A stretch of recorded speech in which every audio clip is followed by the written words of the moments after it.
Hey guys, Melody here, and today I'm going to be talking about the 3 things to consider before getting your motorcycle license and before riding. And the reason I thought about creating this video was because I had a question that came in where the person had asked me what the best age would be to start riding a motorcycle. And firstly, I thought like it's definitely a preference of who you are, because everybody's situation is different. Like that's the beauty of life is you can start anything at like any time. Of course, like given the right regulations and laws. But I think 3 things that I would like to, 3 pieces of advice that I would like to offer um, in this video can maybe help anyone at any point in their life and any age to see if they may be ready to start riding, or may think about it, and or maybe just know that they are actually prepared to go for that achievement and goal and great lifestyle. So here we go. So the first piece of advice I would like to offer, and first thing I would like for someone to consider is, if you are financially ready. If you have seen my other videos, I do break down all the costs associated with riding, or at least my personal experience of all the costs that I had paid for, in terms of the bike, the gear, my insurance, my safety course, and then I haven't had any experiences yet in terms of maintenance costs, but I do have money set aside in case I should expect anything to happen. Hopefully not, of course, but then there's also upgrades that I would like to do. So when the time is right, I know that I am financially prepared to put myself in that position. So that is my first piece of advice. Just being ready for everything from start to middle to when you start riding, and the gas, maintenance, and insurance per month that you will be paying. And secondly, one thing to consider is your location and the timing. So because I'm in Canada, in Toronto, we have a pretty tough winter still. So I wouldn't recommend anyone to get their M1 in the winter, um, because you have that time span. Like you get your M1 and then you have such a limited time before it expires to get your M2, and you want to make sure that when you do get your M2, it's going to be a decent it's going to be decent weather outside. And what I mean by this is that because when you do your M2, whether it's with a safety course like I did, or if you do your M2 through Service Ontario, you're going to have to do all the testing outside, of course. And I don't know if anyone has done that in the winter or if you're actually able to, but I wouldn't necessarily recommend it because I feel like it could be pretty dangerous.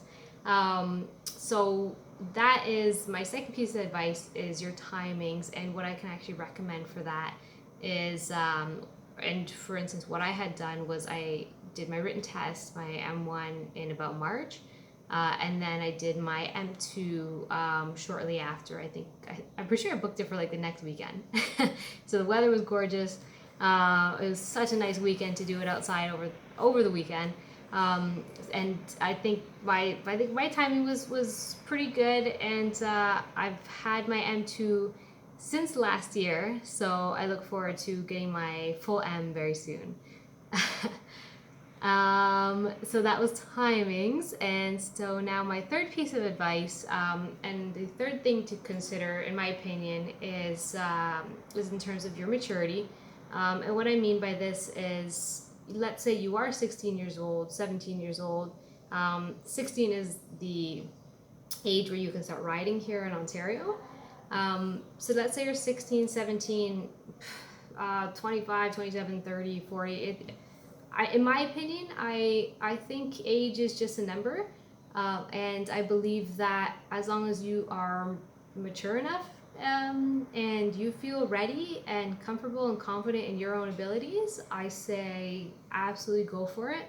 And with my personal experience so far, I just look at things a lot in terms of the long term. So I don't put myself in positions that are too risky, because I do see myself, taking care of my parents in the future.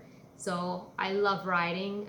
It is a passion and a hobby for me, but I don't intend to go crazy. For instance, to speed on highways.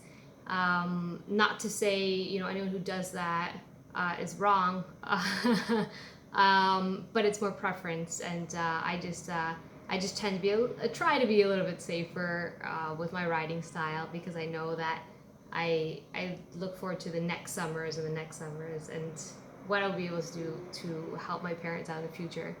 So yeah, so I'm really glad that question came in, because it kind of helped me put all my videos in one, I guess, because I do have the one video about all the costs associated with riding, and I'll put that in the description below for anyone that would like to see that breakdown that I've done.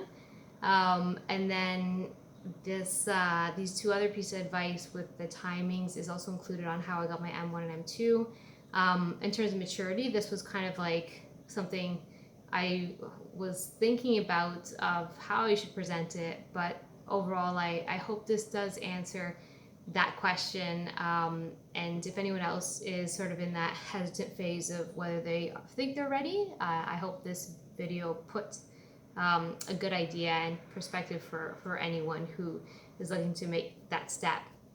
If you have any questions or any other piece of advice that you think would be great for any new rider or anyone in that researching phase to know, please put in the comments. I love hearing from you guys, and I'm just also going to mention that I really enjoy hearing from you guys on my Instagram.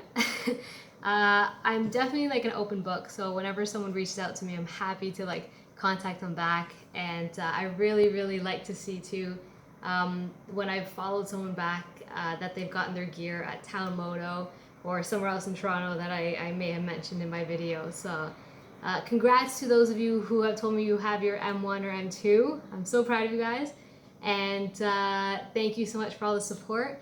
If you do like this video, please hit that like button, and please do also subscribe if you are a new viewer, because I will continue putting out videos, as I'm so happy to do so, and as it's so great to talk about riding. Can't even speak now. While the weather is so gorgeous here in Toronto, and while we're enjoying all the sun. So thank you so much again, guys, for watching, and I look forward to posting my next video soon. Bye.